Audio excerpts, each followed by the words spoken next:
Friends ఒక complaint వచ్చిన చూడండి friends, LG AC error code వచ్చి పిఎస్ అని చూపిస్తాను చూడండి ఫ్రెండ్స్. హలో గాయస్, అస్సలం వాలేకుమ్ అండ్ అందరు నమస్తే ఫ్రెండ్స్. ఫ్రెండ్స్ ఒక కంప్లైంట్ వచ్చిన చూడండి, కస్టమర్ వచ్చి పిఎస్ ఎర్రర్ పడుతుందని కంప్లైంట్ ఇచ్చినారు ఫ్రెండ్స్. ఎల్జీలో పిఎస్ ఎర్రర్ అంటే ఉండదు ఫ్రెండ్స్, ఇది వచ్చి డిస్ప్లే ప్రాబ్లమ్, ఒక ఎల్ఈడి పోయింది. ఇంకోటి వచ్చి మీరు గమనిస్తే టెంపరేచర్ మారుస్తే టిక్ టిక్ అనే సౌండ్ కూడా రావడం లేదు. ఇది PCB and display problem friends. రెండు ఆర్డర్ పెట్టేసిన, కస్టమర్ 1 year కాలేదు, రెండు వచ్చేసిన ఫ్రెండ్స్.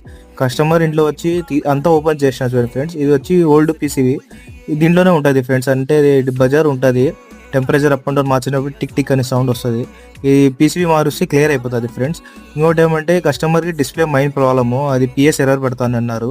అది ఎల్ఈడి పోయింది, డిస్ప్లే ఇది వస్తుంది ఫ్రెండ్స్, న్యూ డిస్ప్లే. ఇంకా రెండు మార్చేసాను చూడండి ఫ్రెండ్స్. రెండు మారిస్తే డిస్ప్లే చూడండి క్లారిటీగా కనిపిస్తుంది.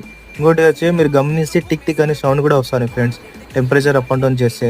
ఇంకా రెండు ప్రాబ్లం అయితే క్లియర్ అయిపోయినాయి ఫ్రెండ్స్. ఇంకోటి ఏమంటే మన ఫ్రెండ్స్ యూట్యూబ్లో